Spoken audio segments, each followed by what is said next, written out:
All right, everyone. Good morning.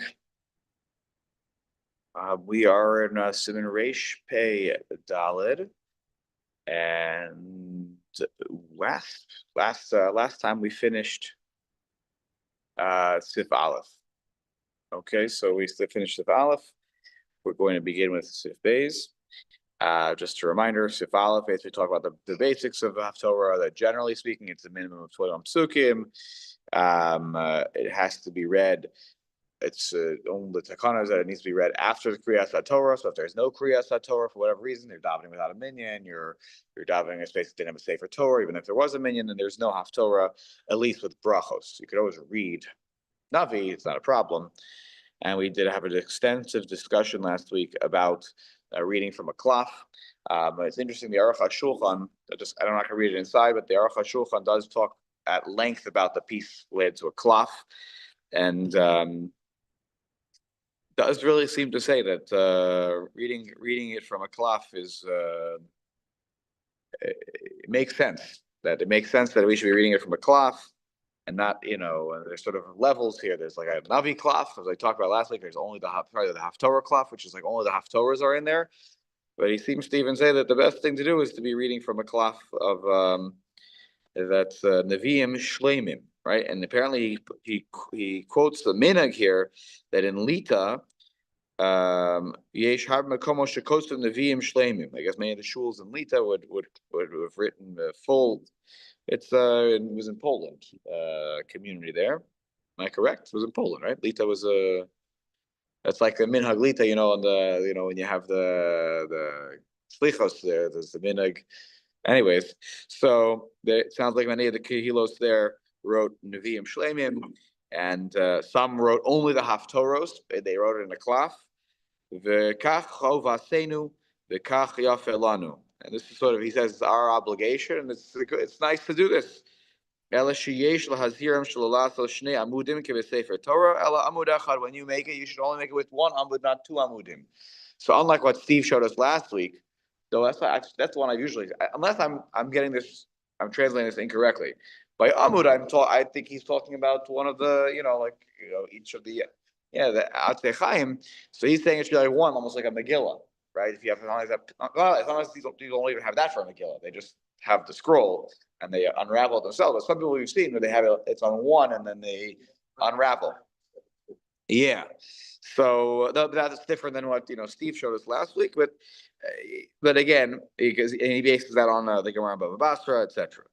But the bottom line, it seems like the idea of using a cloth is a pretty, meaning that instead of the two pillar, two atzechayim, like like in a Ashkenazi Torah sefer, actually you have it also in Sephardic Sefer Torah, just because it's in a box. But then there are the two pieces of there's the two pieces of wood at the bottom in the Ashkenazi Torah that you hagba from, right? And there's sort of two rolls that go up, through the upon which the parchment is rolled around. So in a Navi scroll, he says he thinks they should do it with one. I think to differentiate it, I think from a Sefer Torah.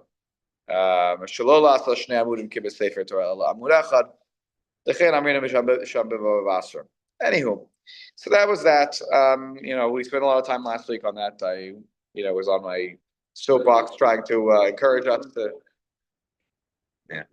It's not about getting number one. Number two, if it's so important, number one is it's no shoes. I mean, there are some to do it.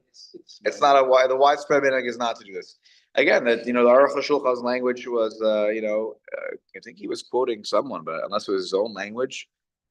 But basically, this is not done today. Is in sort of eis lasos lashem, because at the end of the day, if you didn't permit it without the scroll, without the klaf, it's unclear that anyone would ever do the Haftorah, and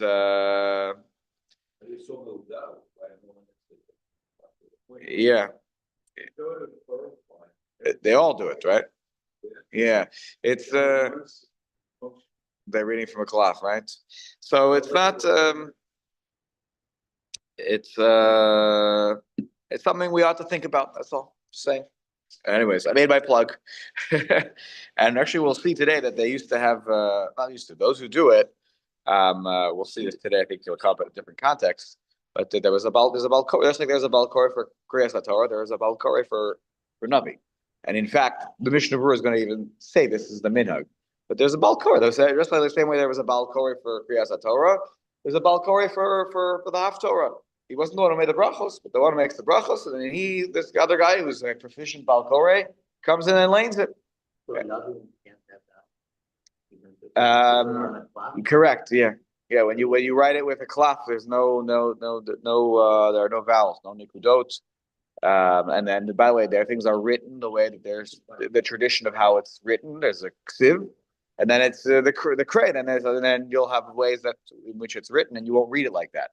You'll read it in a different way. But that's and by the way, the whole idea of kray ksiv, where it's written one way and read another way, is much more prevalent in Navi. Much more prevalent in Navi. That you'll have more of these examples where, the way it's written is not the way you read it. As compared to like the Chamesh Chumshei Torah. Okay, now let's go to Beis. Sif Katan Beis. We're in Siman Reish Pei Daled. Sif Beis. Here we go. Im Chal Rosh Chodesh b'Shabbos ein hamaftir mazkir shel Rosh Chodesh klal. If Rosh Chodesh falls out on Shabbos, the one who does the maftir doesn't mention Rosh Chodesh at all. Now, the first time I read this, I was like, "What? What do you mean? The whole Rosh Chodesh Haftorah is about no.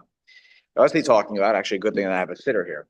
When you make the brachos at the end of the Haftorah, you like on Pesach, we're going to say Yom Chag HaMatzos Hazeh in the brachos of that follow the Haftorah. And on any Shabbos, we say it's Yom Shabbat Hazeh.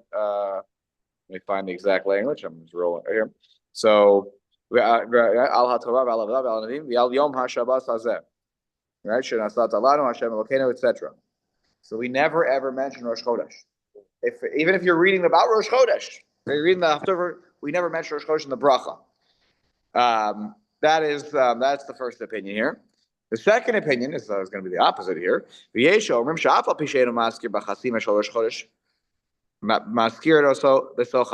though you won't mention it at the end of the bracha, like on Pesach, we're going to say Mekadosh Yisrael V'Azmanim. Or if it's Shabbos, it's Mekadosh Shabbos. If it's Shabbos Yom Tov, it's Mekadosh Shabbos v'Yisrael v'Hazmanim. But in the middle of the bracha, you should mention Sheomer Es Yom Hamanoach Hazeh v'Yes Yom Rosh HaChodesh Hazeh. Now, there's a different girsa than what we have, and in fact, our Shulchan here doesn't even mention v'Yes Yom Hamanoach Hazeh. He mentions v'Yes Yom V'Al Yom HaShabbos Hazeh.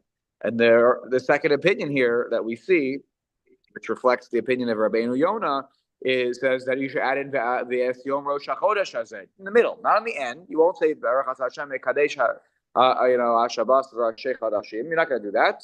Even on the Musaf, you will. But here, we don't do that. V'Haminag, he ends by saying V'Haminag Kasvara Harishona. The tradition, the custom is to follow the first of it. We don't mention Rosh Chodesh at all, even in the middle of the bracha. Now, why wouldn't we mention Rosh Chodesh? Why do we have against Rosh Chodesh that it's now we don't acknowledge it? So look at Sif Katan Daled. And why do we drop mentioning Yom HaShabbos? I see. Well, Shabbos, that's just a different gear. So that's Yom HaManoach Hazeh is the day of rest. So it's a rest. And the word Shabbos indicates rest, but still Shabbos is like a capital Shem. It's specific. You know what I'm saying? But at the end of the day, you could say you made a reference to Shabbos. As long as you made a reference, it's like in Musaf, by the way. If you ever have a Musaf for Chodesh Shabbos, so you're using the different text. As long as you at one point during the middle bracha make mention of Shabbos, but you forget in the rest of it. You forget in the chasima. As long as one time made reference to Shabbos, you're good to go. I mean, not ideal, but you should have done more, but you're good to go. You don't have to go back.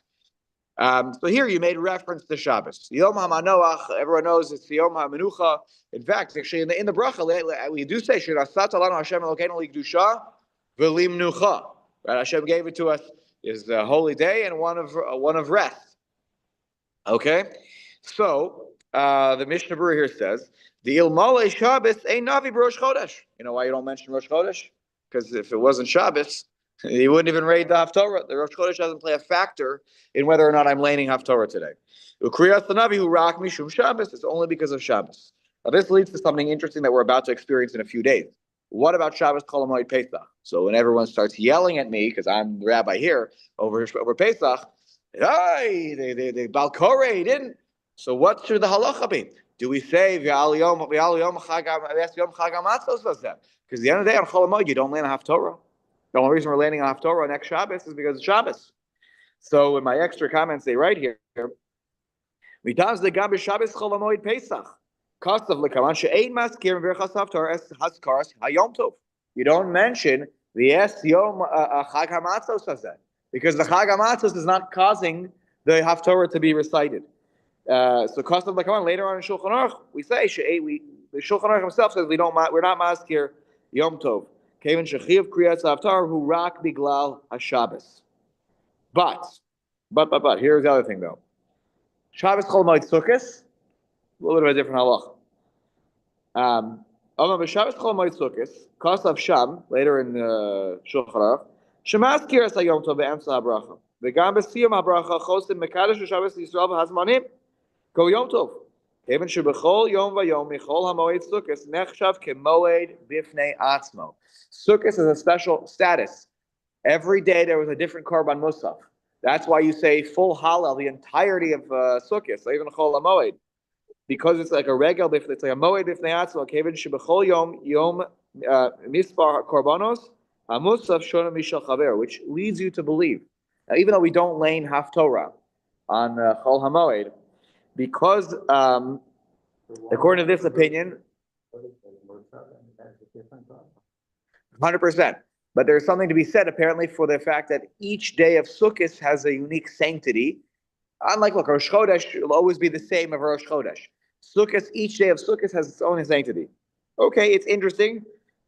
On the other hand, the Gra, that's why you look, if you open up our Sukkot Machzorim, you'll see that this opinion is a machlokas in the way it's written. They say, oh, some do this and some do that. The Vilna Gaon writes, "Shagam b'Shabbos Chol Hamoed Sukkos lo maskir b'brachos Haftorah es hayom tov." You don't say it because at the end of the day, the cause for the Haftorah is not the yontif. Even though yes, each day of yontif on Sukkos has each day of Sukkos has its unique kedusha and each unique karbanos. At the end of the day, the Gra did not do this. So what do we do on Chol Hamoed Shabbos Chol Hamoed Sukkos? I don't know. You got to wait 2 years because next year there is no Shabbos Chol Hamoed Sukkos. So you have to wait 2 years to find out what happens. I actually don't remember the minhag here, but it would make imminent sense to me, like the Vilna Gaon, that the cause is not there on for to say the Yom Chag Sukkos Hazeh. Though again, if you recall, the second opinion here was that you should mention it in the middle of the bracha. The end, you don't have to say V'kadosh Shalav Hazmanim, but you should maybe mention it in the middle. That's that. If somebody were to do that, I wouldn't get up and make a macha against it. Okay.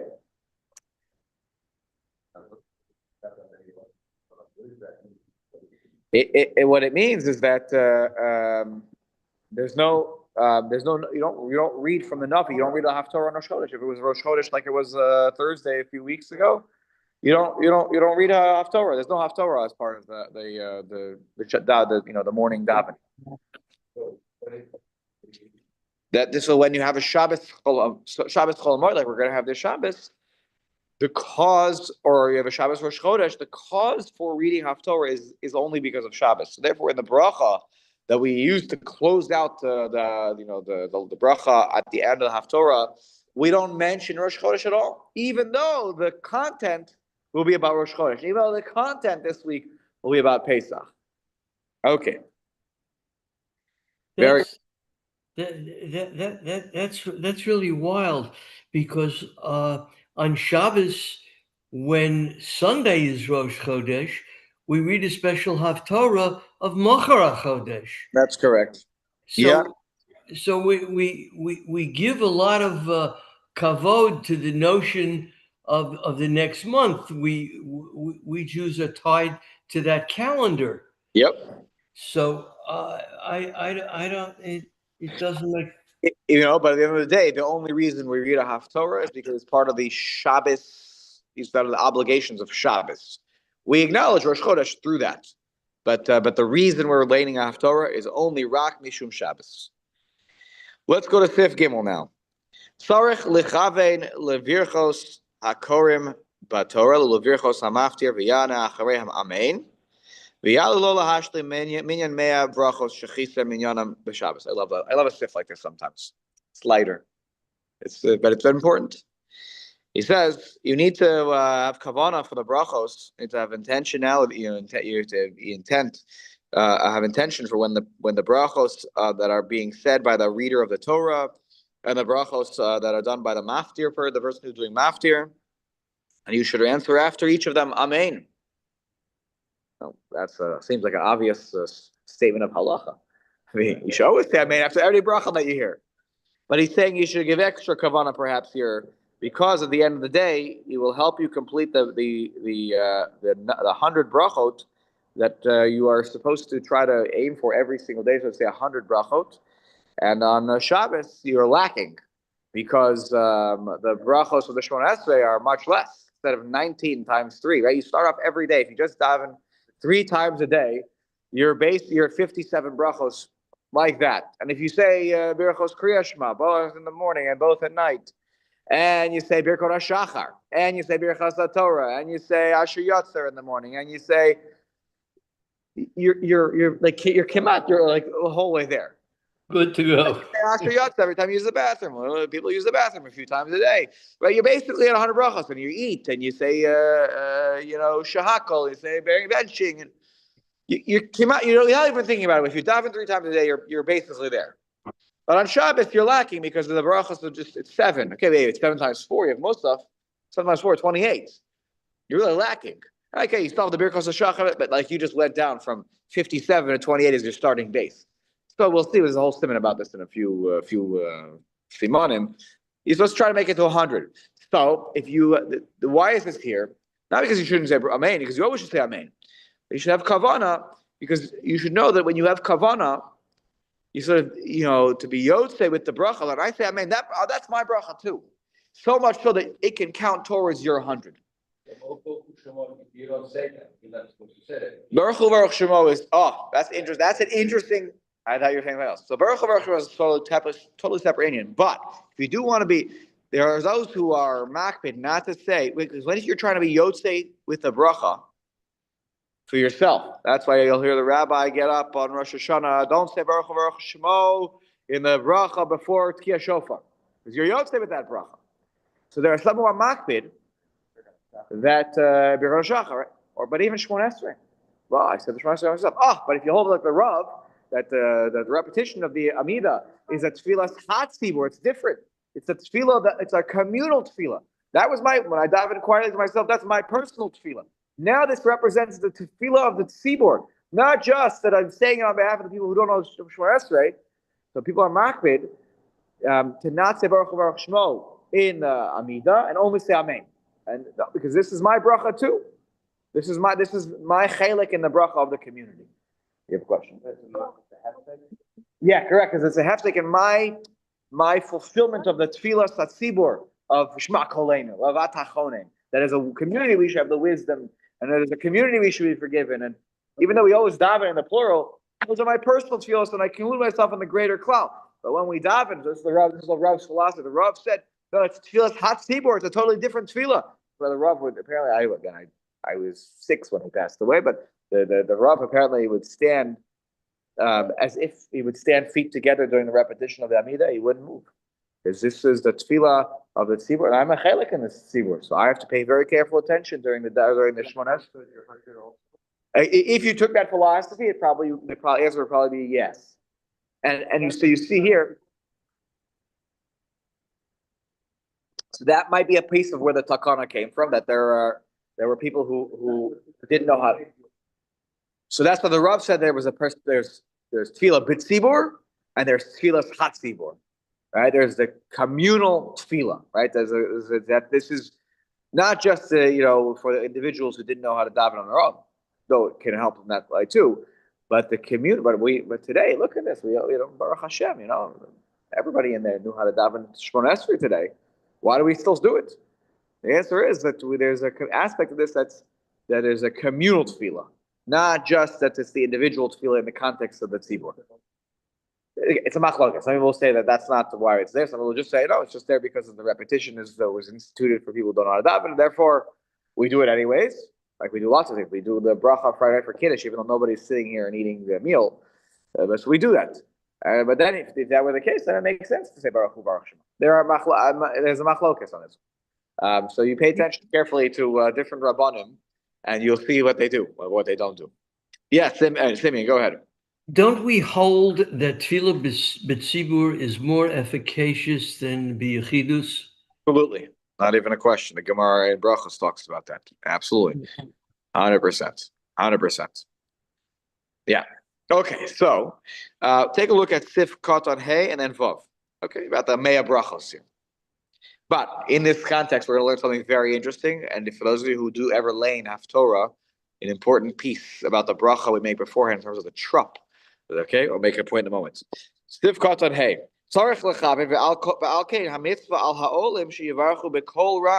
And therefore, it is a mitzvah on the people who are saying the brachos to be loud. Often, and I'm not blaming people, this is actually really hard in our shul because sometimes they're a little talking in shul, and sometimes also because the acoustics can be tricky. Sometimes a person gets up there and you can barely hear them make a birchas laTorah. Now, because I sit in the front, I hear it because the voice is coming carrying forward. But I've sometimes been in the back, and sometimes it's hard to hear people. If you can't hear a person make the bracha, it doesn't count towards your 100 brachos at the end of the day. So it's a responsibility for the person who is making the brachos to be b'kol ram, nice and loud. Kadesh kol hakal yishmu v'yuchu la'anos amen. Now the community can hear and be able to respond amen. Okay. Now let's go to Sif Katan Vav. All right. Achareihem amen. You have to say afterwards amen. Because if I say amen afterwards, it's as if I made the bracha, and therefore I can count it towards my 100. Okay? Now, period. Next thought. This is an important one for those, again, who are going to, whoever get called up for laying the Haftorah, you should be cautious and careful about this. He says here, Ein la'anos amen achar emes v'tzedek she'omrim b'brachos she'achar Haftarah she'ein ze siyum bracha v'chein ein la'anos amen achar hane'emarim be'emes she'nemar b'bracha she'lifnei ha'haftarah dezehu gam kein bracha achas ima she'amar achar kach baruch ata Hashem habocher b'torah. The Zohi Chasimasa. So let's make 2 points here. So you're not supposed to answer amen after emes vatzedek. So if you look at the brachos, emes vatzedek, here, let me just find it. But because what do you do? And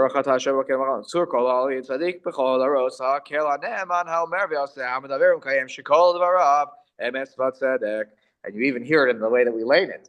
We have this like like a pause, right? So you have to be, it's important to keep going, right? Shekol darav emes vatzedek ne'eman. I wouldn't pause too long there, but I mean, people know not to say amen because it's not written in the siddur anyways that way. But you could see how based on the trup, and people didn't always have a siddur in front of them, that you could hear the pause. Okay, and then even anyways, why? Because even though it's the end of the sentence, the end of the thought, right? It's Hashem is all His words are emes vatzedek, are truthful and righteous, and then it's a new thought. Ne'eman atahu Hashem Elokeinu. He is, faithful. I mean, it's connected thoughts, but anyways, that's why this is here. Because he's saying, there is a natural pause in or you could hear a little bit of a pause, but you shouldn't say amen after that.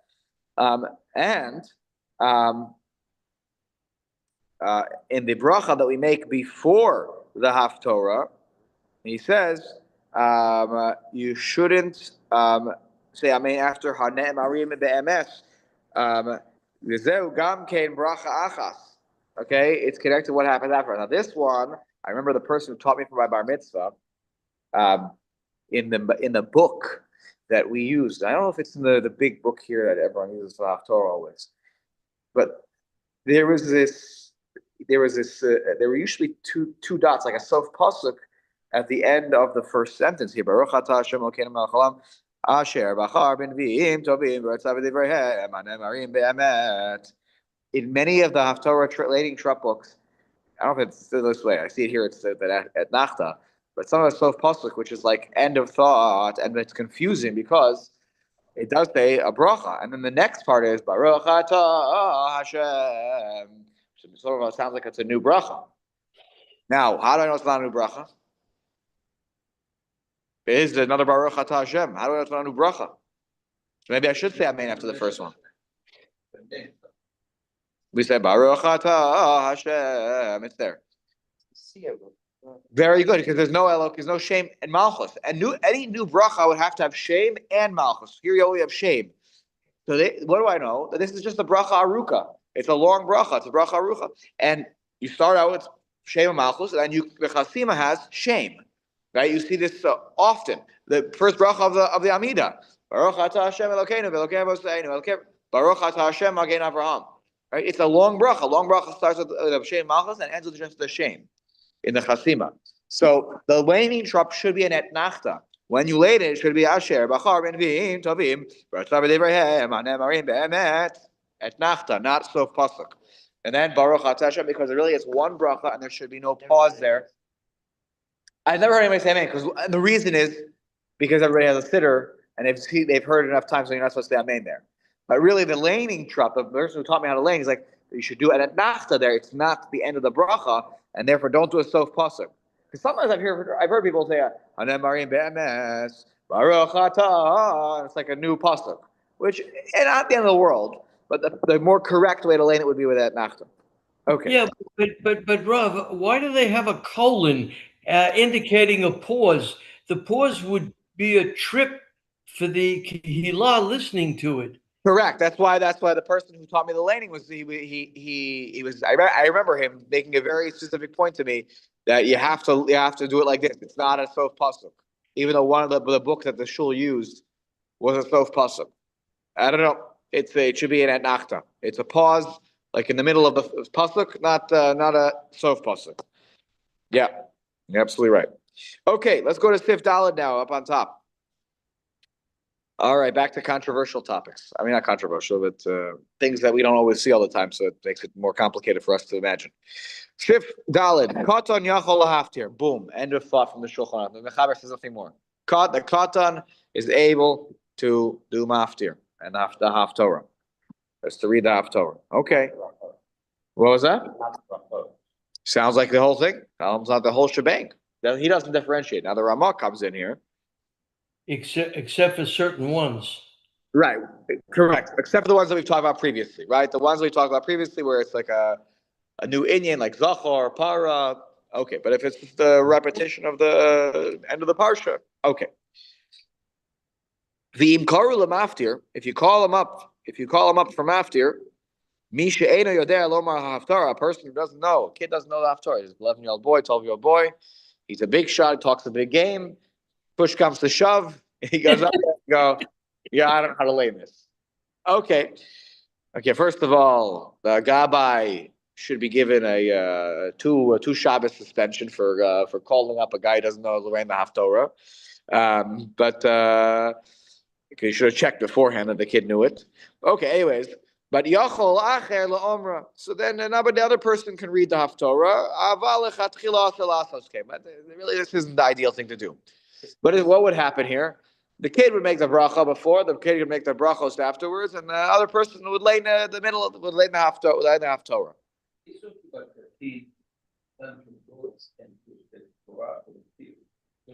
The katan can go be called up from after, yeah.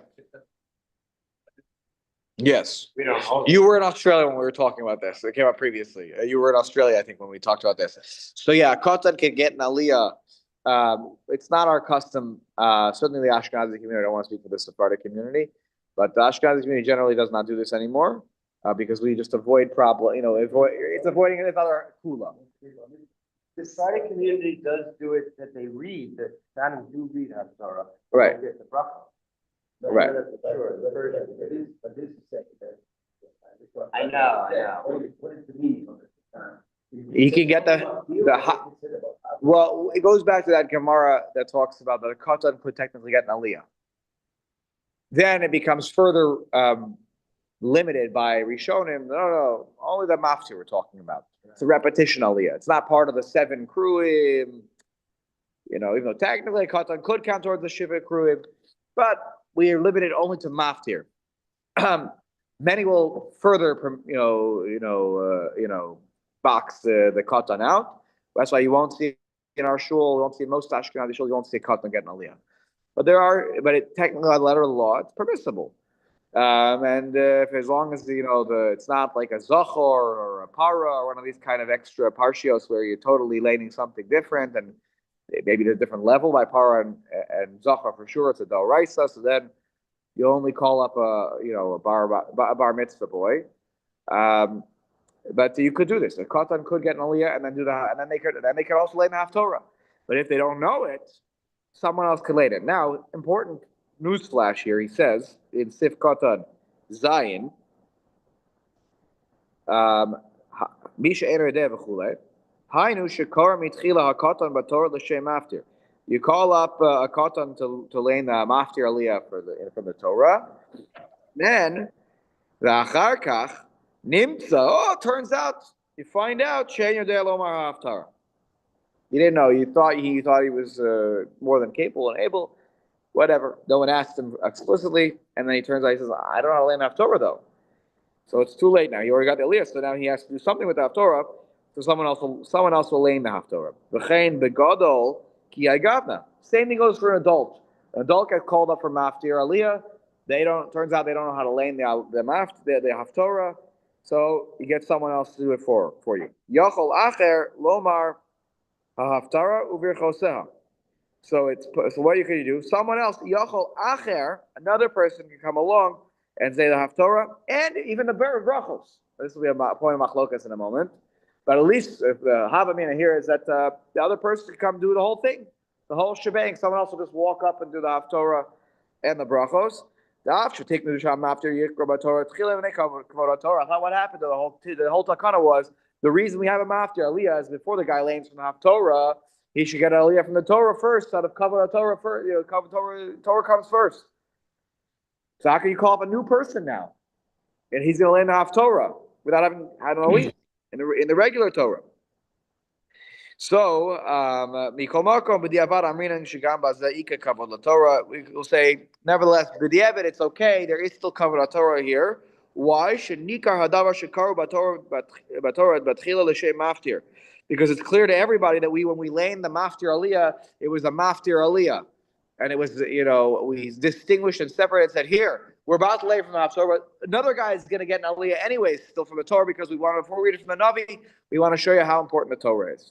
Sharei hifsik b'kadish mikodim. We stop with a kaddish, and it's clear it differentiates this extra aliyah that we had. Is l'shem the maftir, and even though a new guy is going to lay in the haftorah, it's b'diavad okay. So we're kvetching a teretz here, it's not. So here he's even saying that the person who got the aliyah wouldn't even make the brachos. The laner of the haftorah would make the brachos. But now he says this is what we're more familiar with. The prima garden kosav the yachol al kol panim lomar mila b'mila shekishemakri and oso. Tov Yosef Shu be'atzlo shekar b'Torah l'shem after yomar achar kach haftarah b'choseh gamkein. What would be better? That if he's able to nonetheless say mila b'mila, word for word, he'll say it word for word with basically sounds like a balkora here, and he'll like the way that when you get an aliyah, you're supposed to read along with the balkora. It sounds like here he's al kol panim lomar mila b'mila kishemakrim oso. Tov Yosef, then it's better that he himself read from the Torah for the maftir, and afterwards the haftorah and the brachos as well. So then he'll do the brachos too. He'll read mila b'mila word for word with someone else. And in fact, here my extra comments on the side. Yes. V'im yochol al kol panim lomar mila b'mila kishemakrino. So when he calls out and he sort of calls it out to him. Rav, Rav. If he doesn't know the brachos, then I guess so too. Though I'm not sure about that because having two people next to bracha doesn't make sense. I think he's talking probably just the laning parts. Rav. Yeah, Simeon, go ahead. Rav, did you suggest earlier when you were talking about the Minhag Sfaradi that it is permitted for a katan to have an aliyah, or just Here. the maftir when the maftir itself is a repetition? Yeah, they can have an aliyah. We don't again. It's not what we do in the Ashkenazi community, but and I don't know, I'm saying all I'm saying about Sfaradim is I don't want to proclaim that I know. I don't know. It sounds like David Oval over here was saying he's seen in the Syrian community. The text. The text. So in the Syrian community, the kid will lay in the Haftorah text in the Persian community. It's a part of. Well, I'm not talking about the Haftorah. Yeah. I'm talking about the Torah itself. We learned in an earlier shiur that About Korah before you. This- That's bracha. Without the bracha. My father started leading it at 10. Right. Interesting. Only for the whole laning? That's fascinating. I'd never seen before. Wow. Okay. Interesting. But it sounds like it might be community dependent, Simeon. This might be a little bit of minnow driven in terms of because by the letter of the law, the katan can do maftir. Letter of the law, no problem. when the maftir is a repetition, you see, we learned in an earlier shiur in this class Yeah. that the guy getting the aliyah is being motzei the kehila as the Torah is being read. You're right. And of course, a katan cannot be motzi the kehila because he himself does not have upon him the obligation. Correct. That's why for the maftir, it's not a big deal. Right. So I don't understand how the Sfaradim get around that. I don't think they don't try to get around that. No. The Sfaradim, again, I had a friend who was Sephardi, and that I should never claim. Oh, look, I have a Sephardi friend, so therefore I know everything. That's why I say I'm careful to know. Like he was from he's from the Syrian community, and I think he talked about how that there were kids would get the maftir aliyah, and they would lay. And I feel like in the Israel, New Rochelle, I feel. I think it was in New Rochelle. One of the parents, at Westchester Day School, their kid is they're Sephardi. They daven in the New Rochelle Sephardic minyan, and he said that the kid lays the kid often will lay in the Haftorah before he was bar mitzvah, and he was proficient. The kid was proficient at doing it. So I don't know if it's. I'm sure it's very community dependent, but I'm not aware of any Sephardic community that calls up kids for non-maftir aliyos. Only for the maftir in the right circumstance. Right. My question is not about the Haftorah. Yeah, but I'm saying for the maftir, they call up for maftir aliyah, and then they lay in the Haftorah afterwards. Yeah, but it's only for that aliyah. They won't get chamishi or shishi or shvi. They're just getting the maftir aliyah. And then they'll lay in the maftir, and then they'll lay in the haftorah afterwards. Yeah. Okay. Yeah. Now, just to finish the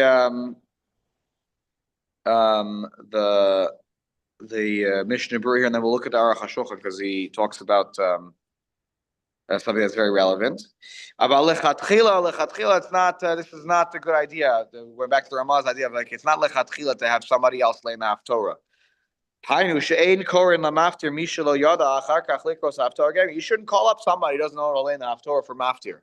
You should do your homework. The Gabbai should do his homework and know that this is not someone who could do it. Uvizmanenu, in our times, and here this gets us back to the whole klaf topic. Shehaminhag bekama mekomos lichtov nevim al klafu v'gelila k'sefer Torah, to lay from a klaf where it's rolled like a sefer Torah. And the person who's laying the Navi is being motzi the entirety of the community. So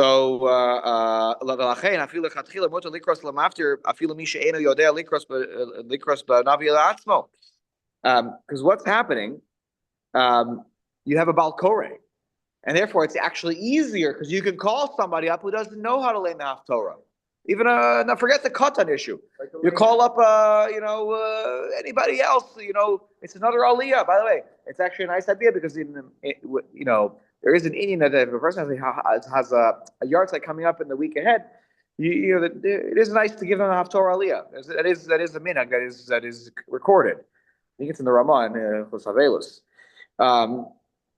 Okay, good. So now you can expand the pool because there are people who don't know how to learn the haftorah and they'd love to get a lot of aliyah. So now you can because you have a bal koreh for the haftorah. Therefore, you can call somebody up who doesn't know how to learn the navi. He's just going to say the brachos. Right? And the shliach tzibur will read the haftarah like he reads the Torah reading. Right? Because he's proficient at laning without the nikudot and without the trup, and he's good to go. So he'll lane it. Again, as I mentioned before, that's what I saw on the YU-based medrash, that they would have there would be a Bal Koreh for the Haftorah. I was only there on fast days. I didn't daven there on Shabbos, but People correct their Torah reading. yes, absolutely. I've been in minyanim where they without the cloth, they're translating from a chumash, and I've seen one place right there. I don't know who corrected it. no one is standing up there. I'm being honest with you. No one is standing up there and being particular about they might be yelling out. Well, they're always yeah. It's probably something that I know when I go to Woodmere, and there's a few off Shabbos I have a year, and they were by my in-law. That's your first mistake. Yeah, right. So I'm going to Woodmere for one of my off Shabbases, and often I mass to lay in the Haftorah. This is in the minyan for Shabbos where he davens, where my father-in-law davens. That's where Tommy Krause's Machutin is the gabbai of the minyan there. Oh yeah, he's in this is the Zushach Sfard minyan. And I'm often asked to lay in the Haftorah, and the gabbai will stand across from me when not just for me, it's not so special, but when whoever lays the Haftorah, the gabbai stands across and he's following, he will correct you, which is good. It's how it should be. Yeah, we should probably do that. I'm not sure why. I'll inquire from the gabbai in here why is it we don't do that. Okay. Yeah, Sammy, do you have a question? No, but Rav, if you have a moment when Rabbi Rubenstein had a mission to Israel, one of his trips, I davened in an Ethiopian minyan, and the government had prohibited them centuries ago. There was a prohibition about reading from a scroll. So what they had in the Torah was a huge bound book with the Torah having been written in it on cloth. And today in Israel, after they read the Torah from the scroll, they open up the book, which is taken out also with the Torah. They read from that book as well, part of the Parshat HaShavua. Fascinating. Interesting. Cool. Yeah. That's interesting history there. Yeah. All right. Thanks. So the Aruch HaShulchan on this whole Indian, he says the following. He says the katan yachol after melamdin oso sheyomer b'kol ram, and you should teach the kid because kids are often, this is a big issue. We tell the bar mitzvah boys when they give the Torah, louder, right? So the same with the Haftorah, melamdin oso sheyomer b'kol ram. V'im kar lemaftir v'admisha enu yedei lomar Haftorah yachol achal omra k'mo she'sefer Torah shezeh mevarach ha'koreh koreh. He goes right to the idea like you can call up anybody for Haftorah today because the Bal Koreh is anyways landing it. Look at the assumption here. He doesn't even mention it because the Koreh is Koreh. Sorry. First he says here, if you call somebody up, then this one makes the bracha and this one reads. He says, Lechatchila is not great. It's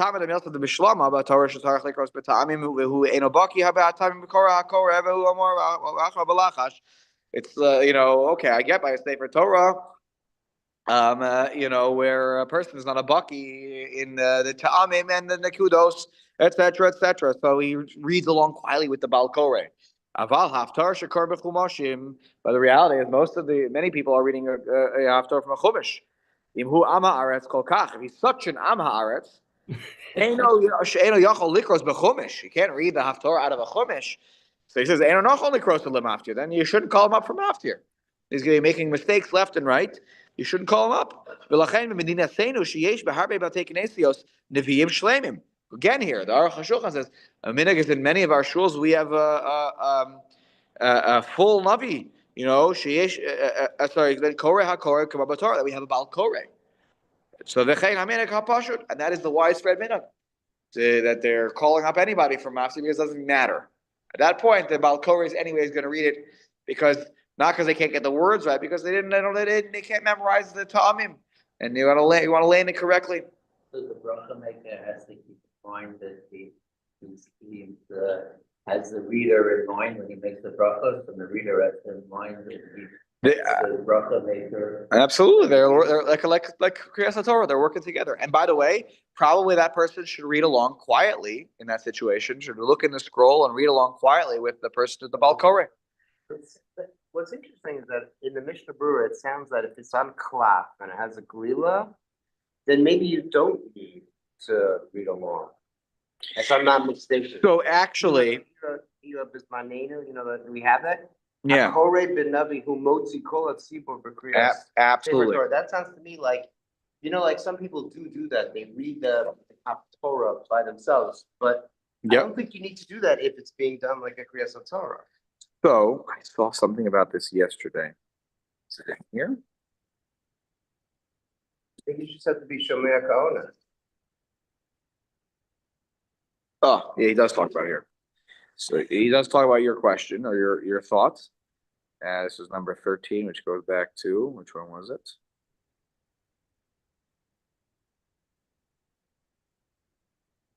He says here, within Hacha, oh no, this is about what happens if the person is quiet in the middle of. Okay, this is going to come up in the next part here. Though probably we're going to stop. He talks about what happens if somebody ends up in the middle of a haftarah. They can't continue. Haftarah, and the question is, I think this comes up here. Or is this not the right spot here? This gets discussed about. Oh, that's not the right thing. So I remember seeing this here. Hold on. It does come up. I was when I was preparing yesterday. The Odnir to Mishushi, and we target on the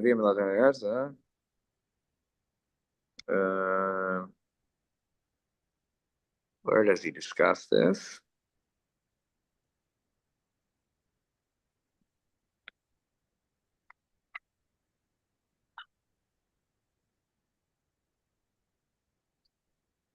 I'm telling you, I saw it in here.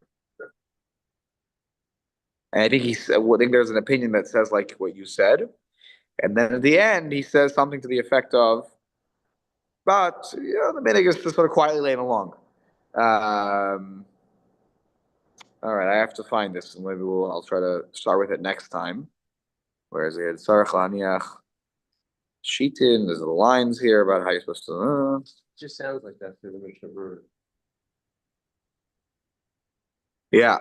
I'm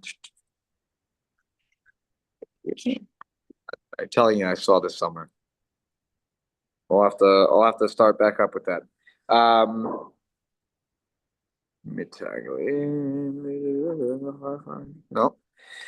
Okay, I'll try to find where this was. Oh, here it was. It was in the back. Okay, I found it now. Yeah, he talks about here. Okay, we'll get to that next time. That you shouldn't start the haftarah until Galila is done, right? Sometimes people are in such a rush. Okay, and then he talks about here. Ushnayim lo yomer haftarah b'pam achas.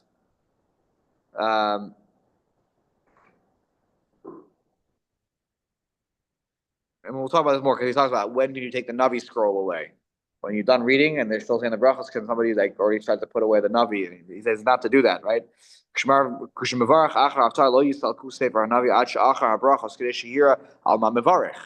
By the way, which is also why when in the Megillah, there's black on white in the Shulchan Aruch, you're not supposed to make the bracha at the end of laying the Megillah until after you've rolled the scroll up.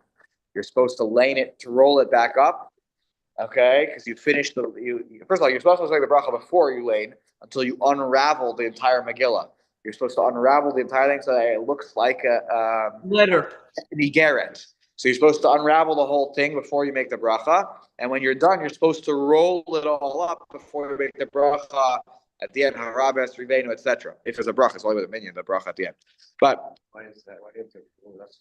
So because I'm making the bracha on the entirety of this thing. Here's what I'm making the bracha. I just finished this. We finished this. Sometimes also it can look like you're reading the text, but I think it's also that you're making the bracha that you finished this whole thing. And so he says here, anyways, that Beis Yosef says lo nira lo davar zeh. Okay, v'yesh lomar dechol davar shemar tzarich shia davar lefanav. Right? Anytime you make a bracha, the bracha needs to be right in front of you. That's why when you finish laying the Kriyas Torah, you close the scroll, and you should hold on to it, and make the bracha, Asher Nasamanu. Okay. Now, Ushnai, he says, Ushnayim lo yomru haftar b'pamachas. Two people should not lay in the haftarah at the same time. The trey kale lo mishtamai. Because two people, it's the principle that comes up in when you talk about a tkiyah shofar in a bor. That if you have a echo of the shofar, you blow it, and then there's the bounce back of the echo. So like which one is the real authentic sound, and which one is the vibration. Though you might the man of science would say the vibration is actually just the same sound wave that is bounced back. By the end of the day, it's now two sounds that are happening it's the same. The sounds are happening at different times. And the bounce back sound, which is from a second ago, is different than the sound you're hearing right now out of the shofar. Anyways, that's the whole thing, and that's the fun sugya to learn in the Masechah Rosh Hashanah. But two sounds can't be heard at the same time. וזהו רק כשהקורא קורא בנביא או המפטיר בעצמו קורא בחומש וכולם שומעים. אבל ברוב המקומות של המדינה כולם אומרים ההפטר מתוך החומשים שבידם וכן נוטה דעת האריזל. וכאגד לא שייך דין זה ודאבד בשם שקורא שני סדרות ההפטר הוא okay, that's separating. Anyway, so he says here that only when you have the situation of someone who's laning from the Navi or the person themselves is landing from a chumash, then everybody can hear. You have to just choose one or the other. Either you have a Baal Koreh who's laning it, or the guy laning it later from the chumash because you don't need a Baal Koreh. But he doesn't like the idea of the two voices together. The question, though, I think, and I thought I saw someone here, and I'll try to find it for next time, is what about the person who's laning quietly along?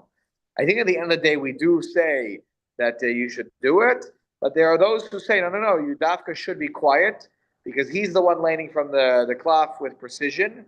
Better that you listen to him and your yotzei through his kriya. But I think he does say if you do know how to read and lane, in particular, right? Because today you still have a Baal Korah, even if you get called up for the Kriyas Torah, and you know how to lane, right? How many times did people like Bob Hope get an aliyah and he wasn't the Baal Korah that day, but he knew how to lane it. So you should read along. Because as long as you know how to read it, you quietly whisper it to yourself. But to do it out loud would be a problem because of Trey Kali Lo Mishtamai. But all right, very good. Have a wonderful day. Next Sunday, no shear because it's Chol Hamoed and some people aren't even here. Davening is longer, etc. We'll pick up again in 2 weeks from now. Rav Chag Kosher V'Sameach. Chag Kosher V'Sameach, Simeon. All the best down there in Florida. Take care. And also in Israel. I didn't see Tommy there.